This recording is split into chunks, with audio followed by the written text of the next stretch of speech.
말씀 제목 따라 하십니다. 겸손하게 함께 행하는 것. 미가서 6장 1절 8절 말씀으로 하나님 말씀 전하겠습니다. 요한일서 4장 9절에 이 말씀을 자주 인용하는데요. 말씀이 이렇습니다. 하나님의 사랑이 우리에게 이렇게 나타난 바 되었으니 하나님이 자기의 독생자를 세상에 보내심은 그로 말미암아 우리를 살리려 하심이라. 아멘이시죠? 이 표현에 보면 우리를 살리려 하심이라, 이 말씀도 참 귀한 말씀인데 우리가 주현재를 지나면서 이 말씀을 한번 묵상할 필요가 있습니다. 하나님의 사랑이 우리에게 이렇게 나타난 바 되었다. 예수님이 이 땅에 오신 것이 하나님의 사랑이 표현된 것이다, 나타난 것이다, 드러난 것이다 라는 뜻입니다. 우리가 눈으로 볼 수 있고 손으로 만질 수 있고 귀로 들을 수 있고 느낄 수 있는 우리의 육신을 닮아서 우리 육신처럼 성육신으로 부인할 수 없는 형체로 우리의 눈에 보여졌다는 것입니다. 하나님의 사랑이 우리에게 보여졌다는 거예요. 나타났다는 거예요. 신앙생활은 어떤 뜬구름 잡는 어떤 것이 아닙니다. 예수님이 이 땅에, 하나님께서 이 땅에 오신 예수님을 통해 하나님을 알게 되고 예수님을 통해 하나님의 뜻을 깨닫게 되고 예수님을 통해 하나님의 나라의 역사를 우리도 걸어갈 수 있음을 알게 되는 것입니다. 왜 예수님이 이 땅에 오시는 게 필요하고 중요했느냐? 왜 예수님이 우리의 모습으로 이 땅에 오셨어야 했느냐? 이게 주현절이거든요. 주님이 나타나신 절기다, 주현절이다. 왜냐하면 우리의 신앙생활에는 따라갈 수 있는 모델이 필요하기 때문에 그래요. 우리는 눈으로 보여지는 무언가가 필요합니다. 어떤 모델이 필요해요. 그래서 말씀이 육신이 되어 우리 가운데 거하시는 그분을 바라보며 예수님을 통해서 하나님 나라를 세워가는 본을 보게 되는 겁니다. 그렇지 않고는 도저히 하나님의 자녀로 끝까지 온전히 하나님의 나라를 이루어가는 삶을 승리할 수가 없는 거예요. 인간의 연약함과 인간의 악함으로 인하여서, 부족함으로 인하여서 예수님이 이 땅에 오시고 우리의 본이 오셨다, 본이 되셨다. 이게 얼마나 중요한지 몰라요. 예수님이 성육신으로 이 땅에 오셔서 우리가 그분의 말씀을 성경을 통해서 보고 그분의 사역을 성경을 통해서 보고 2000년이 지났지만 그 예수님의 사역과 삶을 통해서 하나님의 나라를 오늘 이 자리에서도 이루어가고 주님의 사역을 통해서 우리도 그 일들을 이어가고 있는 것이죠. 또 하나는 예수님 이전에 기름 부어 세웠던 왕들과 제사장과 선지자들이 온전히 하나님의 나라를 실현하지 못했기 때문에 예수님이 이 땅에 오셔야 했습니다. 아시는 대로 구약의 역사는 실패의 역사입니다. 구약의 역사는 영적인 실패의 역사예요. 말라기서 마지막 절의 말씀에도 그 예수님이 엘리야가 오실 것이다라는 예언으로 마지막에 끝납니다. 영적인 사람들을 하나님께서 부르셨어요. 지난 주간에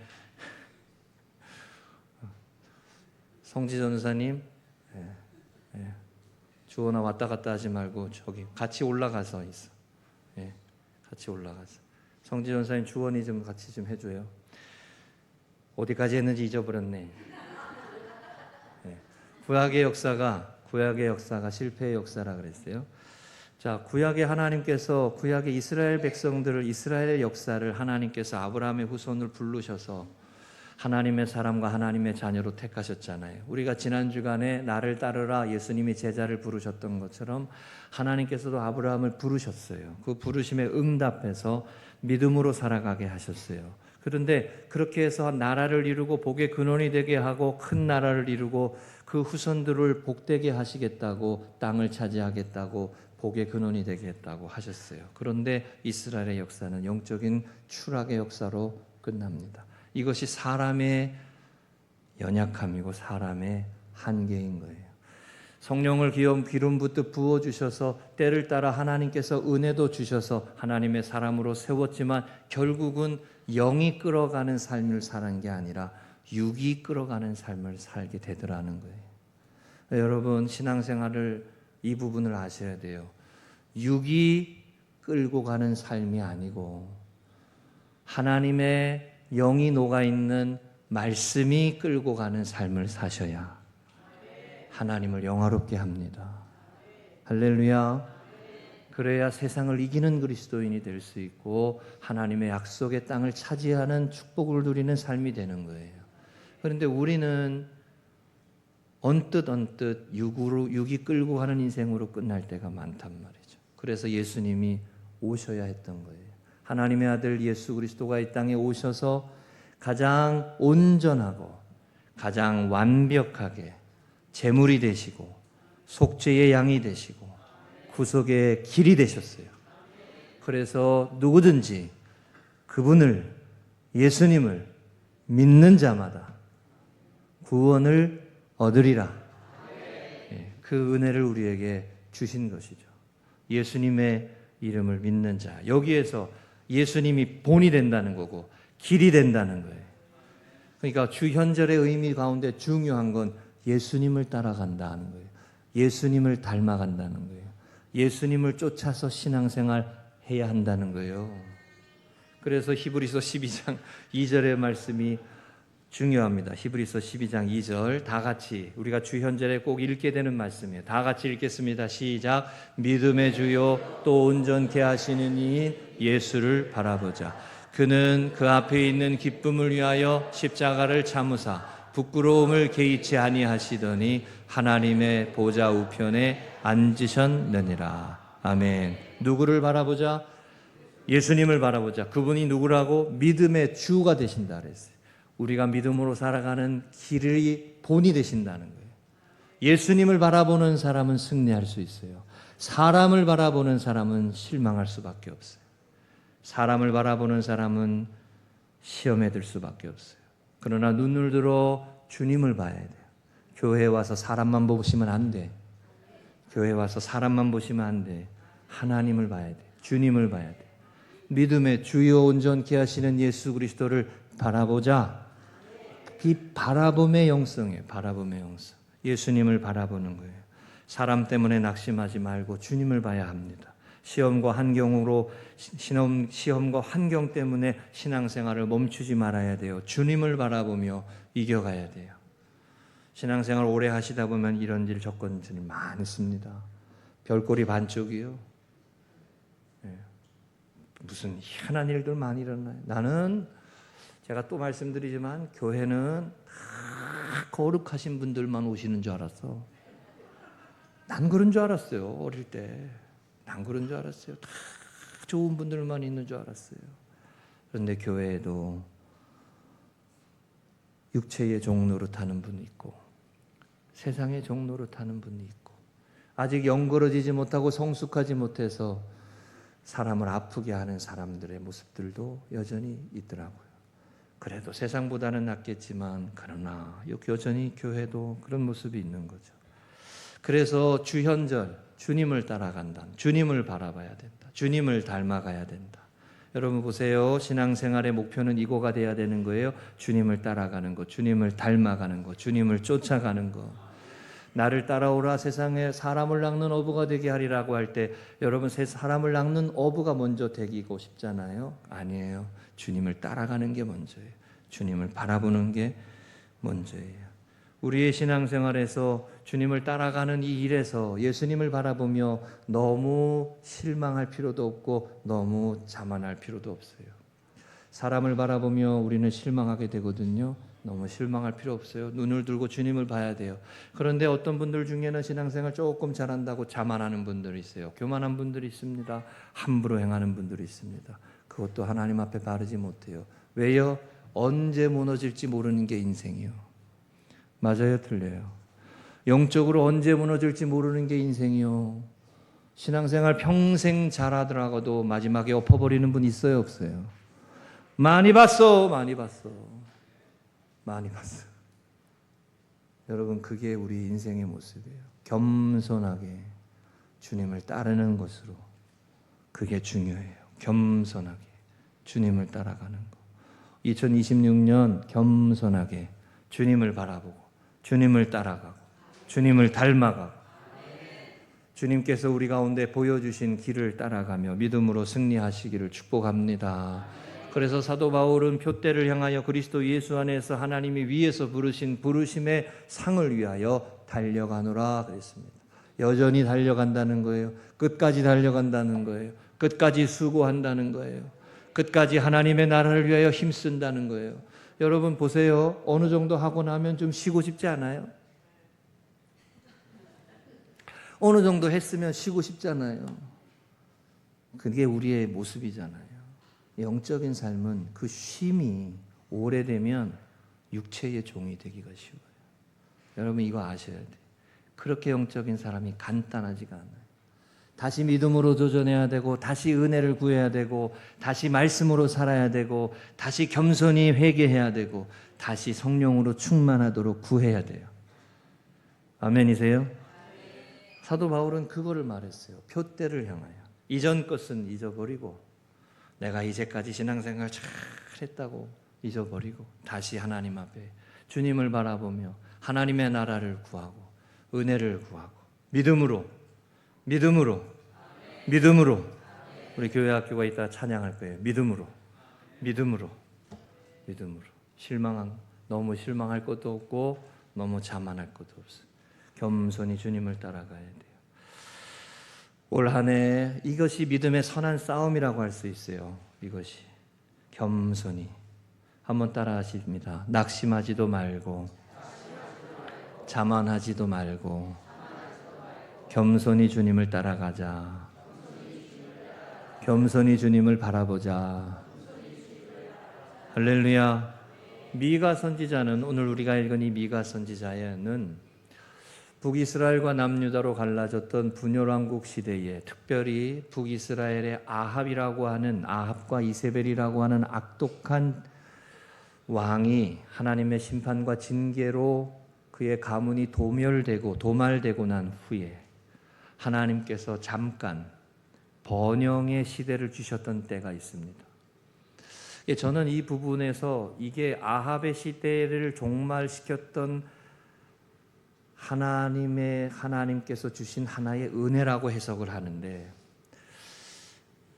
여전히 북이스라엘과 남유다는 하나님의 말씀대로 순종하는 삶을 산 게 아니라 여전히 하나님 앞에 형식적인 예배를 드리고 그저 교회에 와서 예배 드리고 삶은 달라지지 않는 그런 삶을 살고 있었던 시대였음에도 잠깐 번영의 기간이 있었던 거예요. 번영의 기간이 뭐냐면 잘 살았다는 거예요. 돈도 많이 벌고 외침도 별로 없고 안정을 취했다는 거예요. 그런데 그 기간 동안에 미가 선지자가 뭐라고 하나님의 말씀을 선포했느냐? 지금 당장 잠깐 동안 번영이 왔다고, 잘 먹고 잘 살고 있다고 회개하지 않고 하나님께로 돌아오지 않는다면 이 번영은 곧 끝날 수 있다. 마음을 다하여 뜻을 다하여 중심을 다하여 하나님을 섬기는 모습이 돌아오지 않는다면, 그렇다면 하나님이 주시는 축복을 잃어버리고 하나님의 심판의 대상이 될 수밖에 없다라고 하는 말씀을 선포하신 게 미가 선지자예요. 이 말씀은 오늘날에도 우리들에게도 적용이 될까요, 안 될까요? 이 말씀은 오늘 우리에게도 너무나 분명하게 적용이 됩니다. 삶은 안정되고 회사나 일터나 직장은 안정되고 경제가 어렵다 그래도 어렵다 그래도 내 보니까 놀러 다니건 다 다니더만. 그렇잖아요? 휴게소 가보면 꽉꽉 차 있고 어렵다 그래도 다 그래. 하나님 앞에 정말로 마음과 중심과 뜻을 다하여 하나님을 예배하고 하나님을 사랑하고 하나님을 경외하는 백성으로 세워지지 않는다면 이것 오래가지 못한다라고 하는 경고의 말씀을 선포하고 하나님께로 돌아오라고 하시는 메시지를 선포한 것이 미가 선지자의 사역이었어요. 죄악 가운데 여전히 지내고 있는데 잠시 번영을 하고 있어. 그러면 사람들이 안일해진단 말이에요. 자만해진단 말이죠. 내가 어떤 것을 훔쳤는데 들키지 않았어. 아무 일도 일어나지 않아. 그러니까 좋아한단 말이죠. 달라지려고 하지 않는다. 그러니까 하나님께서 미가 선지자를 통해서 선포하게 하신 거예요. 여러분, 자만하지도 말고 너무 실망하지도 말고 하나님과 동행하는 삶, 겸손히 하나님과 함께하는 삶, 이 신앙과 믿음의 선한 싸움을 잘 감당하는 올 한 해가 되셔서 하나님이 주시는 축복을 잃어버리지 말고 그 은혜 위에 더 큰 축복을 누리게 되고 길을 인도하시고 길을 열어가시는 하나님의 이끄심을 따라가시기를 주의 이름으로 간절히 축복합니다. 두 가지 말씀 나눕니다. 첫 번째 따라하십니다. 시딤에서 길갈까지 기억하며 반복하지 않아야 합니다. 이 6장의 말씀에는 하나님께서 미가 선지자를 통해서 이렇게 말씀하세요. 이스라엘 백성아 나랑 변론해보자. 법정에서 검사와 변호사가 서로의 죄를 가지고 서로의 죄가 있다 없다라고 하는 걸 가지고 논쟁하듯이 변론해보자라는 거예요. 하나님이 너희에게 너 그렇게 잘못한 게 있느냐? 하나님이 너희 이스라엘 백성들에게 그렇게 불공평하게 했느냐? 하나님이 너희 이스라엘 백성에게 그렇게 안 좋게 했느냐? 너희가 어떻게 하나님을 잊어버릴 수 있느냐? 하나님을 바르게 섬기지 못할 수가 있느냐? 이 말씀을 하고 계신 거예요. 그러면서 오늘 5절의 말씀에 이런 표현을 했어요. 내 백성아 너는 모압 왕 발락이 꾀한 것과 부올의 아들 발람이 그에게 대답한 것을 기억하며 시딤에서 길갈까지의 일을 기억하라 이렇게 말씀했어요. 그리하면 나 여호와가 공의롭게 행한 일을 알리라 라고 하셨어요. 시딤에서 길갈까지라는 표현이 특별하게 한번 묵상해 볼 필요가 있어요. 시딤이라고 하는 동네는 마을 이름인데 민수기 25장 1절에 나옵니다. 이스라엘이 시딤에 머물러 있더니 그 백성이 모압 여자들과 음행하기 시작하니라. 바알부올의 사건에서 나오는 지명 이름이 시딤이에요. 시딤에서 모압의 여인들이 아름다워서 그 여인들을 쫓아가다가 그 여인들이 섬기는 바알에게 이스라엘 백성들 중에 많은 사람들이 흘러가 버리고 그래서 바알을 섬기게 된 사건이 바알부올의 사건이에요. 하나님께서 진노하셔서 그 일에 참여한 사람들을 징계하시고 이스라엘의 회중에서 심판하셨어요. 그러나 이스라엘 백성 전체를 심판하시진 않았어요. 시므온 지파가 절반으로 줄어들었지만 나머지 지파들은 하나님이 인도하셨어요. 죄가 있음에도 허물이 있음에도 시딤이란 장소는 그런 장소예요. 영적인 실패의 장소예요. 질문해 볼게요, 여러분. 질문. 한 주간을 살면서 날마다 영적으로 승리하십니까? 실패할 때가 있으십니까? 날마다 승리하세요? 날마다 실패하세요? 그것도 아니잖아요. 그죠? 실패할 때도 있고 승리할 때도 있죠. 성숙한 사람은 승리할 때가 점점 많아지는 거예요. 실패했던 장소가 시딤이에요. 모압 여인의 아름다움을 쫓아 따라간 거예요. 제가 이거 또 말씀드리지만 이쁘니까 가는 거예요. 그렇잖아요? 모압 여인이 이쁘니까 가는 거예요. 아름다우니까 쫓아가는 거예요. 혹하니까 쫓아가는 거예요. 지금 당장 그게 괜찮아 보이니까 쫓아가는 거예요. 그러다가 하나님을 예배하고 하나님을 경외하고 하나님과의 사귐을 잃어버리고 하나님과의 교제를 상실하고 어느덧 세상 사람으로 세상과 다를 바 없는 모습으로 흘러가 버리는 거예요. 성경은 계속 이거를 경고하시는 거예요. 계속 이거를 경고하신다. 이 부분의 영적인 싸움을 하라고, 하나님을 사랑하라고, 하나님을 사랑하라고, 하나님을 사랑하라고, 하나님을 먼저 사랑하라고, 하나님을 먼저 사랑하라고, 하나님의 나라를 먼저 구하라고, 하나님의 뜻을 먼저 구하라고. 그리하면 하나님이 풀어주신다고. 믿으십니까? 그리하면 길을 열어주신다고. 손해보는 것 같고 어려운 것 같아도 지금 당장 하나님이 원하시는 거 하라고. 지금 당장 하나님이 기뻐하시는 선택을 하라. 계속 그거요. 김태인 목사가 365일 52주 맨날 설교하는 게 맨 이거요.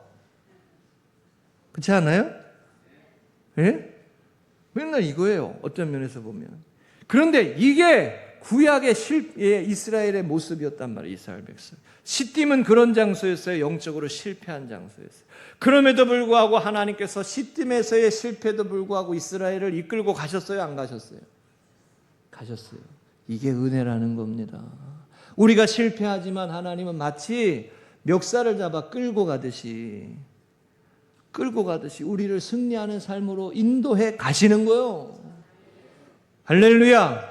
나는 실수하고 나는 넘어지지만 하나님이 내 삶을 이끌고 가시는 거예요. 그게 하나님의 인도하심을 따라가는 삶이고 하나님이 주인 되시는 삶인 줄로 믿습니다. 그것이 선한 목자 되신 주님이 이끌어 가시는 삶이에요. 그런데 시딤에서 길갈까지라고 했어요. 길갈은 어떤 것이에요, 여러분? 몇 년 전에 제가 길갈의 은혜라고 하는 제목으로 설교한 적이 있었어요.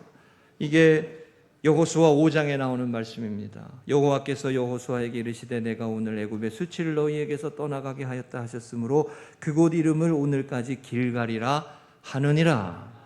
길갈은 어떤 동네예요? 여리고 요단강을 건너서 여리고를 앞에 두고 정비를 하는 진을 치웠던 장소가 길갈이에요. 영적인 도전을 하며 하나님의 약속의 말씀을 붙들고 좌로나 우로나 치우치지 말고 말씀을 붙들고 믿음으로 도전하라. 그러면 하나님이 너에게 약속하신 땅을 주리라.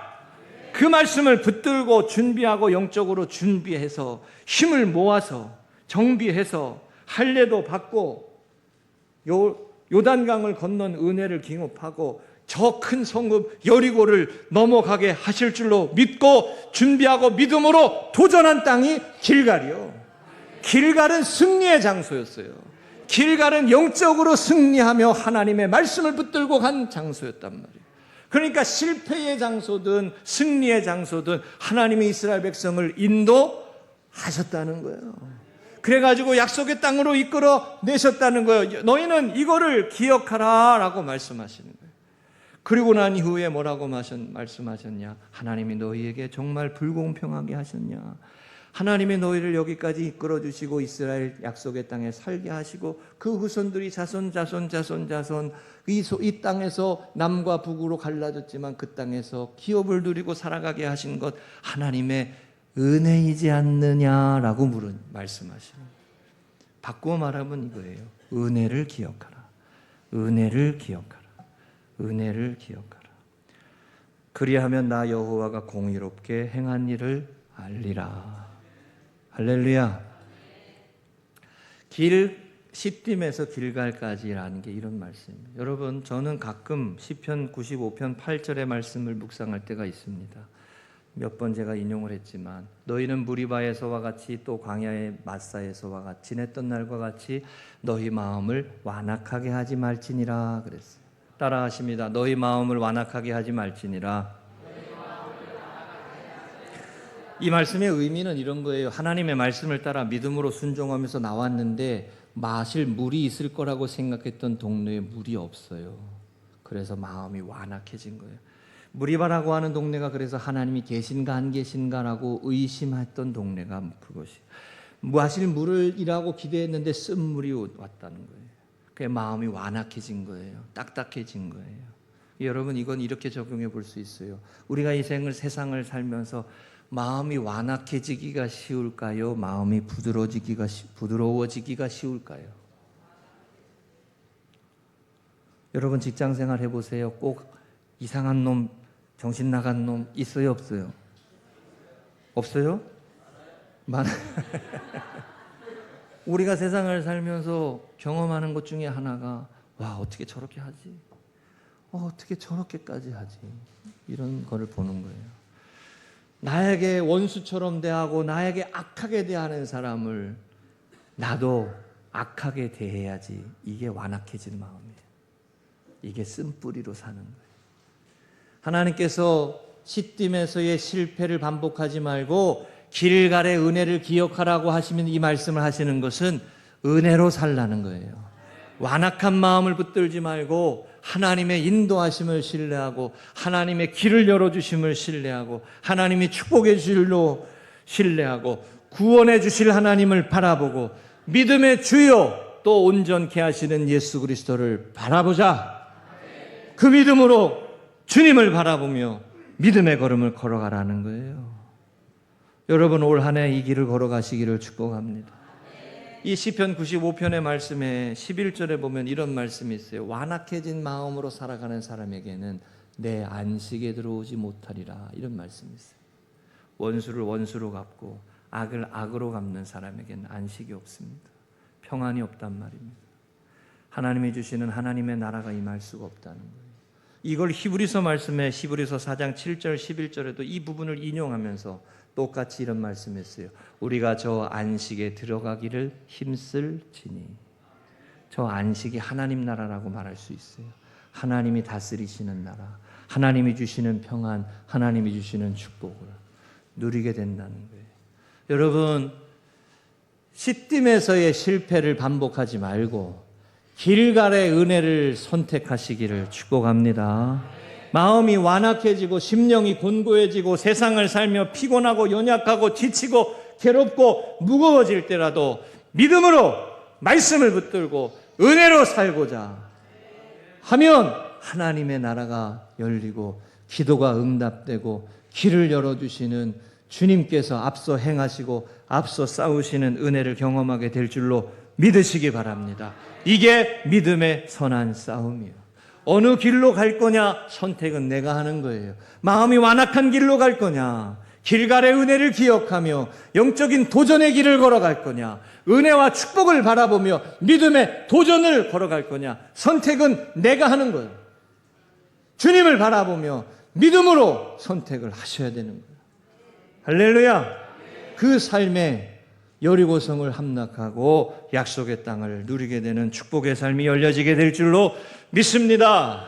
이번 주간에 이 말씀이 있었어요. 다 같이 읽어보겠습니다. 시작. 가장 고귀한 동력은 주님 뜻을 따라 주님을 기쁘시게 하며 주님의 복을 기대하는 것이다. 우리 인생을 살아가게 하는 힘, 동력, 우리 인생을 살게 하게 하는 힘, 동력, 가장 고귀한 동력은 하나님의 뜻을 따라 살며 하나님을 기쁘시게 할 때 하나님이 복을 주시는 것을 기대하며 사는 거라는 거예요. 자, 이걸 이렇게 표현할 수 있어요. 주님의 뜻을 먼저 구하고 주님을 기쁘시게 하는 삶을 살고자 하면 하나님이 주시는 복이 있다 없다? 있다 없다? 아이 좀 크게 해봐. 있다 없다? 있다! 그렇지. 어이 잘한다. 있다 말. 설교 시간에 강대상도 좀 쳐줘야 돼. 너무 조용하게 하면 다 졸아.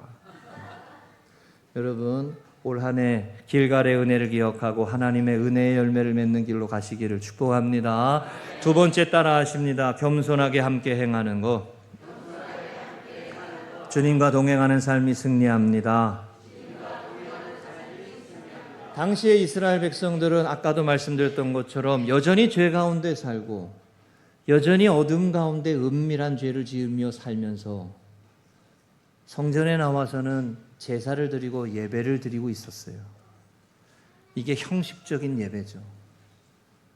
일상의 예배에서는 세상 사람과 별반 다를 게 없이 살면서 교회에 와가지고 주일날 교회에 올 때는 거룩하게 옷 입고 주의 전에 와가지고 이렇게 예배하는 거예요. 거룩 거룩 거룩. 어우 밥맛이 아주. 이거 이 말씀 하시는 거예요, 여러분. 일상의 삶에서는 세상 사람과 다를 바 없이 더럽고 추한 게 욕망의 사람으로 살면서 제사는 드린다고, 예배는 드린다고, 교회에 와서 그 모습을 하나님은 기뻐하시지 않는다는 거예요. 천천의 순양 만만의 기름을 드린다. 마음과 뜻과 정성을 다해서 일상의 삶의 자리에서 하나님과 동행하기에 힘쓰려고 내 힘과 능력이 부족하지만 어떻게 하든 말씀에 따라 순종해 보려고 한 걸음 한 걸음 데이 바이 데이 날마다 날마다 내가 할 수 있는 일, 작은 일이지만 주님 기뻐하시는 일을 해보겠다고 순종하며 살고 믿음으로 살고 이 삶의 예배를 로마서 12장의 1장의 말씀엔 산제사라고 표현했어요. 산제사. 그게 겸손하게 하나님과 동행하는 삶. AI 시대가 됐습니다. AI 시대에 AI가 흉내내지 못하는 사람은 영성 있는 사람이다라는 말을 합니다. 하나님과 겸손히 동행하는 사람. 일상의 예배가 거룩하게 드려지는 사람. 자, 이런 시가 있어요, 여러분. 이 시를 한번 읽어보겠습니다. 같이 세 페이지인데 한번 읽어볼게요. 시작. 높은 길을 찾지 않고 빛나는 자리를 바라지 않고 오늘도 조용히 주님의 발자국을 따라 걷습니다. 내 걸음이 옳아서가 아니라 주님이 앞서 가시기에 나는 뒤에서 겸손히 배우며 걷습니다. 사랑을 행하고 긍휼을 품고 마침내 주님과 함께 걷는 이 길이 내 삶의 가장 깊은 기쁨임을 압니다. 너무 멋있지 않아요? 이 시잖아요. 시 너무 멋있지 않아요, 여러분? 누가 썼을까요?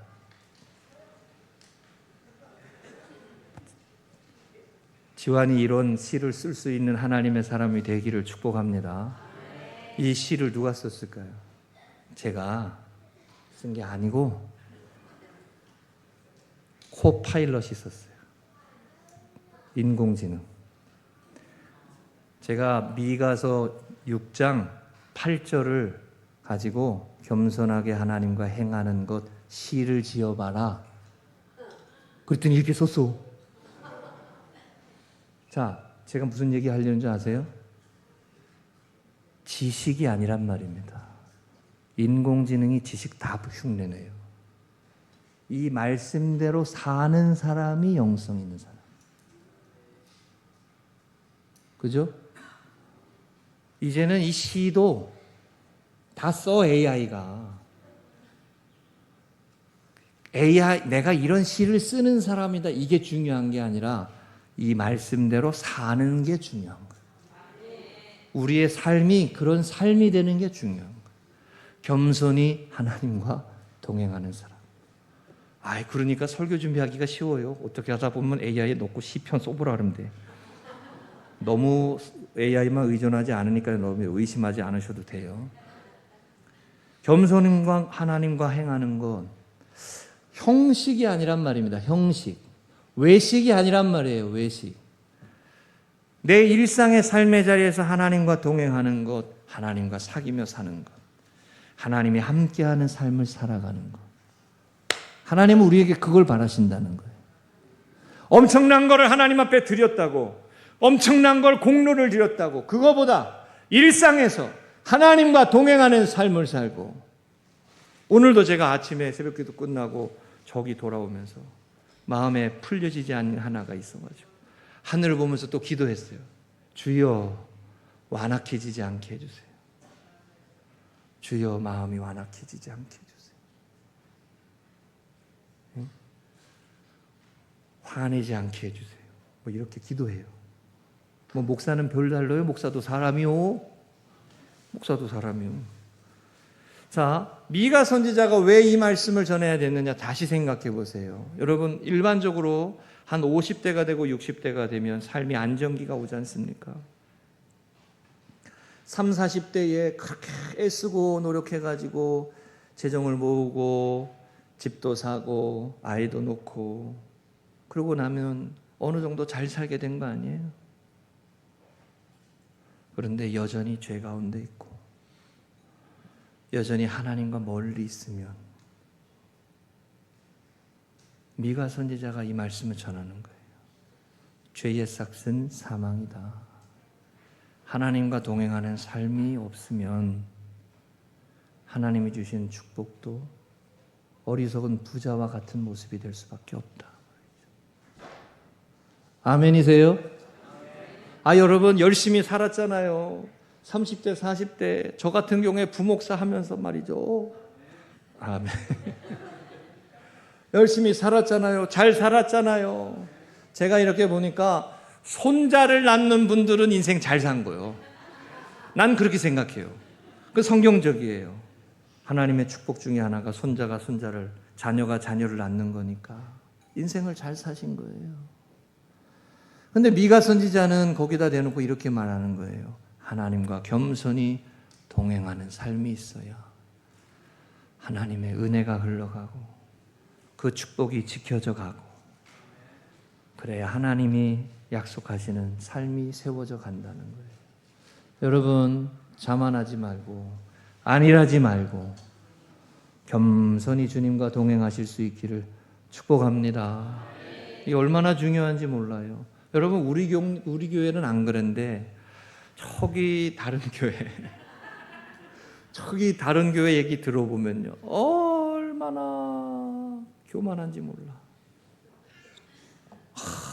교회들이 말이죠, 겸손히 하나님과 동행하지 못하고 말씀에 순종하지 못하고 주님을 바라보지 못하고 내가 주인 노릇하고 내가 왕 노릇하니 그건 하나님 나라가 아니에요. 그건 세상 나라와 다를 바가 없죠. 시편 16편 8절과 11절, 저는 이 말씀을 너무 좋아합니다. 다윗의 영성이죠. 내가 여호와를 항상 내 앞에 모심이요 그가 나의 오른쪽에 계심으로 내가 흔들리지 아니하리로다. 가난할 때도 부할 때도 어려울 때도 즐거울 때도 항상 하나님을 내 앞에 모심이요. 이게 영성이에요. 이게 하나님과 동행하는 삶이에요. 하나님이 나를 축복하셔서 잘 살게 될 때도, 하나님이 나의 삶에 어느 광야를 허락해 주시는지 모르는 광야를 만날 때도 항상 하나님을 내 앞에 모심이요. 할렐루야. 이와 같은 신앙생활 되시기를 축복합니다. 그 마지막 빨간 거, 주께서 생명의 길을 내게 보이시리니, 주께서 생명의 길을 내게 보이시리니, 이게 예수님이 선한 목자가 되시는 삶의 모습이에요. 여러분, 자기 자신을 과신하는 사람들 참 많습니다. 어느 정도 안정기에 들고 어느 정도 성공하면 자기 자신을 과신합니다. 사람이 거의 다 그런 것 같아요, 제가 보기에는. 어느 정도 안정기에 들면 자기 자신을 과신해요.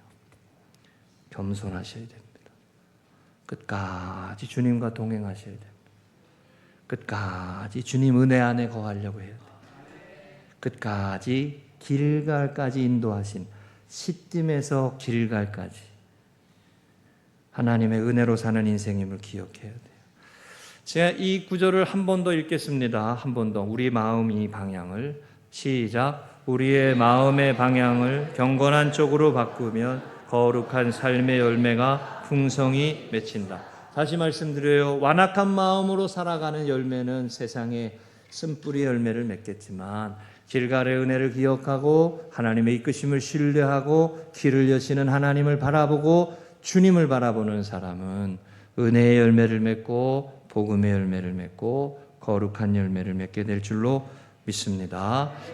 1월 29일 마태복음 8장 1절 13절 오늘의 기도 다 읽고 마치겠습니다. 다 함께 읽습니다. 시작. 주님, 두렵고 괴로운 인생길에서 주님 앞에 나아갈 수 있음에 제가 가장 큰 위로와 소망입니다.